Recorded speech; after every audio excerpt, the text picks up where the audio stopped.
Hi friends, എല്ലാവർക്കും UPSC മെന്റ് മലയാളത്തിലേക്ക് സ്വാഗതം. ഇന്നത്തെ വീഡിയോയിൽ സിവിൽ സർവീസ് എക്സാമിനേഷനെ കുറിച്ചുള്ള കംപ്ലീറ്റ് ഡീറ്റെയിൽസ് ആണ് നമ്മൾ ഡിസ്കസ് ചെയ്യാനായിട്ട് പോകുന്നത്.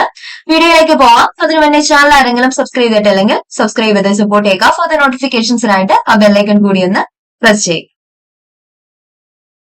What is UPSC CSE? Civil service examination. Civil service എക്സാമിനേഷനെ ഷോർട്ട് ആക്കിയിട്ട് നമ്മൾ എന്താ പറയും? CSE എന്ന് പറയും. ഇനി UPSCയുടെ ഫുൾ ഫോം എന്താണ്? Union public service commission. Okay, എല്ലാ വർഷവും സിവിൽ സർവീസ് എക്സാമിനേഷൻ കണ്ടക്ട് ചെയ്യുന്നത് ആരാണ്? UPSC ആണ് സിവിൽ സർവീസ് എക്സാമിനേഷൻ എല്ലാ വർഷവും കണ്ടക്ട് ചെയ്യുന്നത്. ഓക്കെ, അതിന്റെ പർപ്പസ് എന്താണ്? Recruitment to India's top civil services like IAS, IPS, IFS, IRS, etcetera. Okay, എന്താണ്? സിവിൽ സർവീസസിലേക്ക് ആളുകളെ സെലക്ട് ചെയ്യാനായിട്ടാണ് UPSC civil service examination conduct ചെയ്യുന്നത്. ഇതാണ് എന്ത്? ഈ ഒരു എക്സാമിന്റെ പർപ്പസ് എന്ന് പറയുന്നത്. ഇനി ഇതിന്റെ ലെവൽ നോക്കാം. ഇതൊരു നാഷണൽ ലെവൽ എക്സാമിനേഷൻ ആണ്. ഇന്ത്യയിലെ തന്നെ ഏറ്റവും ടഫസ്റ്റ് ആയിട്ടുള്ള കോമ്പറ്റീറ്റീവ് എക്സാമിനേഷൻ ആണ് എന്ത്? UPSC CSE എന്ന് പറയുന്നത്. കണ്ടക്ടിംഗ് ബോഡി ആരാണ്? UPSC ആണ്, union public service commission. UPSC എന്താണ്? ഒരു കോൺസ്റ്റിറ്റ്യൂഷണൽ ബോഡിയാണ്. എന്തിനു വേണ്ടിയിട്ടാണ് CSE എക്സാമിനേഷൻ നടത്തുന്നത്?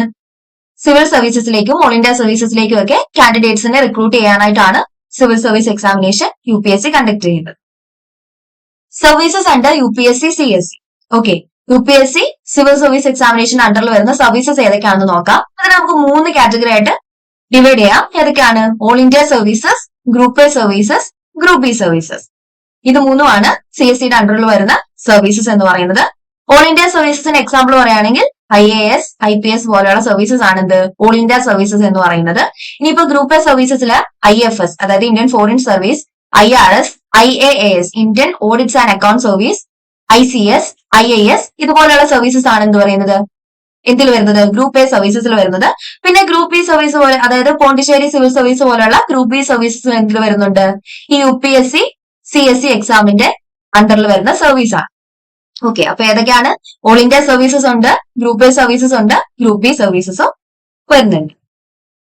ഇനി സ്റ്റേജസ് നോക്കാം. സിവിൽ സർവീസ് എക്സാമിനേഷന്റെ സ്റ്റേജസ് ആണ്. 3 സ്റ്റേജസിലായിട്ടാണ് ഈ എക്സാം നടത്തപ്പെടുന്നത്. ഒന്നാമത്തേത് പ്രിലിമിനറി എക്സാമിനേഷൻ ആണ്. രണ്ടാമത്തേത് മെയിൻസ് എക്സാമിനേഷൻ. മൂന്നാമത്തേത് പേഴ്സണാലിറ്റി ടെസ്റ്റ് അല്ലെങ്കിൽ ഇന്റർവ്യൂ. പ്രിലിംസ് എക്സാമിനേഷൻ എന്താണ്? ഒരു ഒബ്ജക്റ്റീവ് ടൈപ്പ് എക്സാമിനേഷൻ ആണ്. മെയിൻസ് എക്സാമിനേഷനോ ഒരു ഡിസ്ക്രിപ്റ്റീവ് ടൈപ്പ് എക്സാമിനേഷൻ ആണ് വരുന്നത്. നമുക്ക് മുന്നോട്ട് മുമ്പ് നോക്കാം. Exam pattern and overview. Prelims എന്താണ്? പ്രിലിംസില് നമ്മൾ ആദ്യമേ പറഞ്ഞു ഇതൊരു ഒബ്ജക്റ്റീവ് ടൈപ്പ് എക്സാമിനേഷൻ ആണെന്ന്. പ്രിലിംസിൽ 2 പേപ്പറാണ് വരുന്നത്. General studies paper 1 and general studies paper 2. General studies paper 1 എത്രയാണ്? 200 മാർക്കിലാണ് വരുന്നത്. ജനറൽ സ്റ്റഡീസ് പേപ്പർ 2 എന്താണ്? 200 മാർക്കിലാണ് എക്സാം നടത്തപ്പെടുന്നത്. ഈ CSAT എന്ന് പറയുന്നത് എന്താണ്? ഒരു ക്വാളിഫയിങ് നേച്ചറിലുള്ള പേപ്പറാണ്. അതായത് നമുക്ക് 33% മാർക്ക് ഉണ്ടെങ്കിൽ എന്ത് ചെയ്യാൻ പറ്റും? CSAT ക്ലിയർ ചെയ്യാനായിട്ട് സാധിക്കും. പിന്നെ എന്താണ്? പ്രിലിംസ് ഒബ്ജക്റ്റീവ് ടൈപ്പ് എക്സാമിനേഷൻ ആണ്. OMR ബേസ്ഡ് ആണ്. പിന്നെന്താണ്? ഇവിടെ നെഗറ്റീവ് മാർക്കിങ്ങും വരുന്നുണ്ട്. ആ ഒരു കാര്യം ശ്രദ്ധിക്കുക. പ്രിലിംസ് എന്താണ്? നെഗറ്റീവ് മാർക്കിംഗ് പ്രിലിംസിൽ വരുന്നുണ്ട്. പക്ഷേ മെറിറ്റ് കമ്പ്യൂട്ടേഷന് വേണ്ടിയിട്ട് എന്തെടുക്കില്ല? പ്രിലിംസിന്റെ മാർക്ക് എടുക്കത്തില്ല. ജസ്റ്റ് ക്വാളിഫൈ ചെയ്യുക. അതാണ് പ്രിലിംസിൽ നമ്മൾ മെയിൻ ആയിട്ട് ഫോക്കസ് ചെയ്യേണ്ട കാര്യം എന്ന് പറയുന്നത്. ഇനി അടുത്തത് മെയിൻസ് ആണ്. മെയിൻസ് എന്താണ്? ഒരു ഡിസ്ക്രിപ്റ്റീവ് ടൈപ്പ് എക്സാമിനേഷൻ ആണ്. 9 പേപ്പർ ആണ് മെയിൻസ് എക്സാമിനേഷനിൽ വരുന്നത്. ഇതിൽ 7 പേപ്പർ എന്താണ്? മെറിറ്റിന് വേണ്ടിയിട്ട് കൗണ്ട് ചെയ്യുന്ന പേപ്പേഴ്സ് ആണ്. 2 പേപ്പർ എന്താണ്? ക്വാളിഫയിങ് പേപ്പേഴ്സ് ആണ്. ഓക്കെ, അതായത് അതിലൊന്ന് ഇംഗ്ലീഷ് ആണ്. രണ്ടാമത്തേത് എന്താണ്? ഒരു റീജിയണൽ ലാംഗ്വേജ്, നമ്മൾ ഏതാണോ സെലക്ട് ചെയ്യുന്നത് ആ ഒരു ലാംഗ്വേജ് ആണ് വരുന്നത്. പിന്നെ എന്താണുള്ളത്? ഇന്റർവ്യൂ ഉണ്ട്. അത് 275 മാർക്കിലാണ് ഇന്റർവ്യൂ നടത്തുന്നത്. ഇനി മെയിൻസിന്റെ ടോട്ടൽ മാർക്ക് എന്ന് പറയുന്നത് എത്രയാണ്? 1750 മെയിൻസ് എക്സാമിനേഷന്റെ ടോട്ടൽ മാർക്ക് എന്ന് പറയുന്നത്. എക്സാം പാറ്റേൺ നോക്കാം. Prelims, mains and interview 3 stages ആണുള്ളത്. ഇതിൽ പ്രിലിംസിൽ നമുക്ക് GS പേപ്പർ 1 ഉം GS പേപ്പർ 2 ഉം 2 പേപ്പറാണ് വരുന്നത്. രണ്ടിനും എന്താണ്? 200 മാർക്ക് വീതമാണ് വരുന്നത്. ഇതിലെ GS പേപ്പർ 2 അതായത് CSAT civil service aptitude test എന്ന് പറയും. അതെന്താണ്? അതൊരു ക്വാളിഫയിങ് നേച്ചറിലുള്ള എക്സാമിനേഷൻ ആണ്. അതായത് ഇതിൽ 33% മാർക്ക് ഉണ്ടെങ്കിൽ എന്ത് ചെയ്യാൻ പറ്റും? നമുക്ക് ആ ഒരു എക്സാം ക്വാളിഫൈ ചെയ്യാനായിട്ട് സാധിക്കും. ഇനി മെയിൻസ് എക്സാമിനേഷൻ എന്താണ്? 9 പേപ്പറാണ് മെയിൻസ് എക്സാമിനേഷനിൽ വരുന്നത്. അതിൽ 7 എണ്ണം മെറിറ്റ് കമ്പ്യൂട്ടേഷന് വേണ്ടിയിട്ട് കൗണ്ട് ചെയ്യുന്നതാണ്. ഇനിയിപ്പോ രണ്ടെണ്ണം എന്താണ്, ക്വാളിഫയിങ് പേപ്പേഴ്സ് ആണ്. അത് ഏതൊക്കെയാണ്, ഇംഗ്ലീഷും ഏതെങ്കിലും ഒരു റീജിയണൽ ലാംഗ്വേജും നമ്മൾ സെലക്ട് ചെയ്യുന്ന ഒരു ലാംഗ്വേജ് ആണ്. ഇനി ഇന്റർവ്യൂ എന്ന് പറയുമ്പോൾ 275 മാർക്കിലാണ് ഇന്റർവ്യൂ നടത്തപ്പെടുന്നത്. ഇനി ടോട്ടൽ മാർക്സ് നോക്കാം. മെയിൻസിൽ എത്രയാണ്, 1750 മാർക്കില്, ഇന്റർവ്യൂ 275 മാർക്കിൽ. ഇതില് പ്രിലിംസിന്റെ മാർക്ക് നോക്കത്തില്ല, അത് നമ്മൾ ക്വാളിഫൈ ചെയ്യാൻ, മെയിൻസിന് വേണ്ടിയിട്ട് ക്വാളിഫൈ ചെയ്യാൻ വേണ്ടിയിട്ട് മാത്രമേ ഉള്ളൂ. ഓക്കെ, അങ്ങനെ ടോട്ടൽ ഗ്രാൻഡ് ടോട്ടൽ എത്ര മാർക്കിലാണ് എക്സാം നടത്തപ്പെടുന്നത്, 2025 മാർക്കിലാണ് എക്സാം നടത്തപ്പെടുന്നത്. ഇനി എലിജിബിലിറ്റി ക്രൈറ്റീരിയ നോക്കാം. നാഷണാലിറ്റി, IAS IPS പോലുള്ള ഓൾ ഇന്ത്യ സർവീസസിന് എന്തായിരിക്കണം, ഇന്ത്യൻ സിറ്റിസൺ ആയിരിക്കണം എന്നുണ്ട്. ഓക്കെ, അതർ സർവീസസിന് ഇന്ത്യൻ സിറ്റിസൺ അല്ലെങ്കിൽ നേപ്പാൾ, അത് നമ്മൾ നോക്കേണ്ട കാര്യമില്ല, നമ്മളെല്ലാവരും എന്താണ്, ഇന്ത്യൻ സിറ്റിസൺസ് ആണ്. ഇനി ഏജ് ലിമിറ്റ് നോക്കാം. ജനറൽ കാറ്റഗറി കാൻഡിഡേറ്റിനാണെങ്കിൽ എന്താണ്, 21 to 32 വയസ്സ് വരെയാണ്. എല്ലാവർക്കും എന്ത് വേണം, 21 വയസ്സാവണം എക്സാം എഴുതാനായിട്ട്. ഇതിൽ ഏജ് റിലാക്സേഷൻ ഉണ്ട്. OBC കാൻഡിഡേറ്റ് ആണെങ്കിൽ 3 വർഷം, അതായത് 35 വയസ്സ് വരെ എക്സാം എഴുതാനായിട്ട് സാധിക്കും.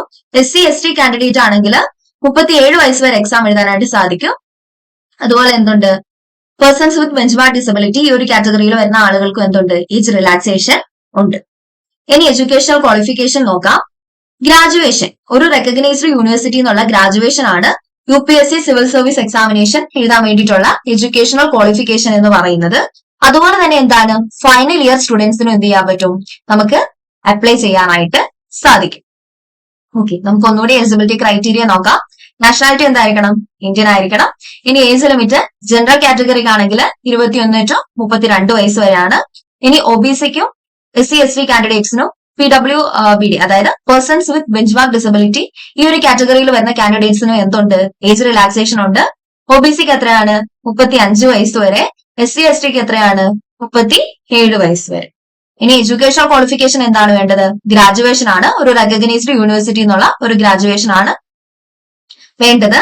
ഫൈനൽ ഇയർ സ്റ്റുഡൻസിന് എന്ത് ചെയ്യാൻ പറ്റും, അപ്ലൈ ചെയ്യാനായിട്ട്, എക്സാമിന് വേണ്ടിയിട്ട് അപ്ലൈ ചെയ്യാനായിട്ട് സാധിക്കും. ഇനി നമ്പർ ഓഫ് അറ്റംപ്റ്റ്സ് നോക്കാം. ജനറൽ കാറ്റഗറിക്ക് ആണെങ്കിൽ 6 അറ്റംപ്റ്റ്സ് ആണ് വരുന്നത്. ആ ഒരു ഏജ് ലിമിറ്റ് 21 to 32 വരെ, അതിൽ 6 അറ്റംപ്റ്റ്സ് ആണ് ജനറൽ കാറ്റഗറി കാൻഡിഡേറ്റ്സിനുള്ളത്. OBCക്ക് ആണെങ്കിൽ എന്താണ്, 9 അറ്റംപ്റ്റ്സ് ആണ് വരുന്നത്. SC അല്ലെങ്കിൽ ST കാൻഡിഡേറ്റ്സിനോ അൺലിമിറ്റഡ് അറ്റംപ്റ്റ്സ് ആണ് വരുന്നത്. പക്ഷെ എന്തുണ്ട്, ഏജ് ലിമിറ്റും കൂടെ നമ്മൾ നോക്കണം. അതുപോലെ തന്നെ പേഴ്സൺസ് വിത്ത് ബെഞ്ച്മാർക്ക് ഡിസബിലിറ്റി, ഈ ഒരു കാറ്റഗറിയിൽ വരുന്ന കാൻഡിഡേറ്റ്സിനും എന്തുണ്ട്, നമ്പർ ഓഫ് അറ്റംപ്റ്റ്സ് ഉണ്ട്. അതെന്താണ്, ആ ഒരു കാറ്റഗറിനെ ഡിപെൻഡ് ചെയ്തിട്ടാണ് വരുന്നത്. നമ്പർ ഓഫ് അറ്റംപ്റ്റ്സ് നോക്കാം. ജനറലിനാണെങ്കിൽ 6 അറ്റംപ്റ്റ്സ്, OBCക്ക് ആണെങ്കിൽ 9 attempts, SC and ST candidates, SC അല്ലെങ്കിൽ ST കാൻഡിഡേറ്റ്സിന് എത്രയാണ്, അൺലിമിറ്റഡ് അറ്റംപ്റ്റ്സ് ആണ് വരുന്നത്.